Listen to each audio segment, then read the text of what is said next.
Look at Assimilate is a this. verb used to describe the process of fully absorbing information, ideas, habits, or environments until they feel natural and familiar. It is generally a neutral or positive word because it shows learning, growth, and adaptation. In daily life, assimilate is often used when talking about education, new jobs, cultural adjustment, or understanding complex ideas. Whenever we want to sound more precise, we can replace simple phrases like understand, fully, or fit in with assimilate. For example, instead of saying, I need time to understand this lesson, we can say, I need time to assimilate this lesson. Or instead of he adjusted to the new culture, we can say he assimilated into the new culture. Overall, assimilate is a useful word to describe deep understanding and adaptation in daily life. A good way to remember this word is to think as similar, because when you assimilate something, it becomes similar to you. Obnoxious is an adjective used to describe people, actions, or situations that are extremely annoying, rude, or unpleasant. It has a negative meaning because it points out behavior that disturbs or irritates others. In daily life, we use obnoxious when someone talks too loudly, behaves disrespectfully, makes irritating jokes, or creates discomfort for others. Whenever we want to replace simple words like very annoying or rude, we can use obnoxious to sound clearer and more expressive. For example, instead of saying his behavior is very annoying, we can say his behavior is obnoxious, or instead of that sound is irritating, we can say that sound is obnoxious. Overall, obnoxious is a useful word to describe strong irritation in everyday situations. A good way to remember this word is to connect it with noise and irritation, because obnoxious behavior always feels loud, disturbing, and hard to tolerate. Transient is an adjective used to describe things that exist only for a short time and do not last. It is usually neutral and helps explain that a situation, feeling, or condition will pass. In daily life, transient is commonly used for emotions like sadness or anger, physical pain, temporary problems, phases of life, or short-term situations.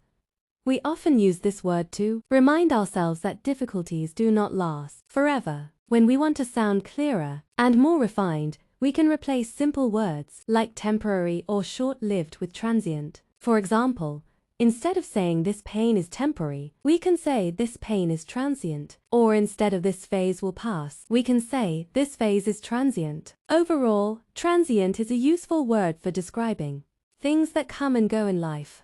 A good way to remember this word is to think of a train stop, because a train stops briefly and then moves on, just like something transient. Sanctuary is a noun that describes a place of safety, peace, and protection from physical or emotional harm. It has a positive and comforting meaning because it represents escape from stress, danger, or noise. In daily life, we use sanctuary when talking about quiet rooms in our homes, nature spots that calm us, churches or temples that offer spiritual peace, or even countries that give refuge to people fleeing war. Instead of saying a safe spot or a shelter, we can say sanctuary to sound more vivid and meaningful. For example, instead of this library is my quiet place, we can say this library is my sanctuary. Overall, sanctuary is a beautiful word for any place, physical or emotional, that makes us feel secure and rested. A good way to remember it is to connect it with sacred safety, because a sanctuary always feels like a protected, untouchable space where you can truly relax. Quintessential is an adjective used to describe the most perfect, classic, or typical example of a person, thing, or quality. It has a positive and admiring meaning because it points out excellence and authenticity. In daily life, we use quintessential when talking about iconic cities like Paris or Rome, classic fashion items like trench coats, perfect examples of cuisine, or people who embody certain virtues like kindness or professionalism. Instead of saying a typical American diner, we can say the quintessential American diner, or instead of a perfect summer day, we can say the quintessential summer day. Overall, quintessential is a powerful word to highlight the very best or most recognizable version of anything.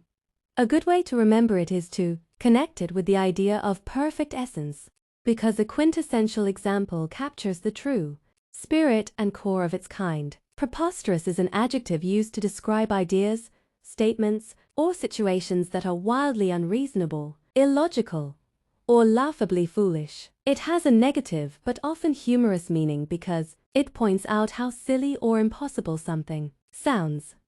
In daily life, we use preposterous when reacting to outrageous prices, unbelievable excuses, impossible deadlines, or ridiculous claims that no sensible person would accept. Instead of saying that plan is completely illogical, we can say that plan is preposterous. Overall, preposterous is a strong and expressive word to show disbelief or amusement at something that defies reason. A good way to remember it is to connect it with things that are so backwards they make you laugh or shake your head, because preposterous ideas always feel totally out of touch with reality.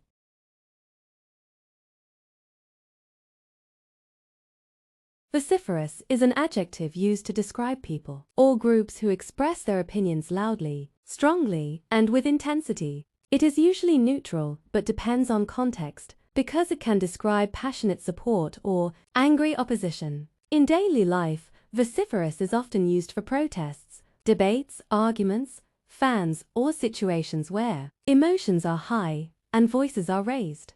We can use vociferous when someone is not just speaking, but making sure they are heard clearly and forcefully. When we want to replace simple phrases like very loud or strongly outspoken, vociferous is a precise and mature choice. For example, instead of saying, "The crowd was very loud," we can say, "The crowd was vociferous." Or instead of "He complained loudly," we can say, "He was vociferous in his complaint." A good way to remember this word is to think of a fierce voice, because vociferous always involves loud and powerful expression.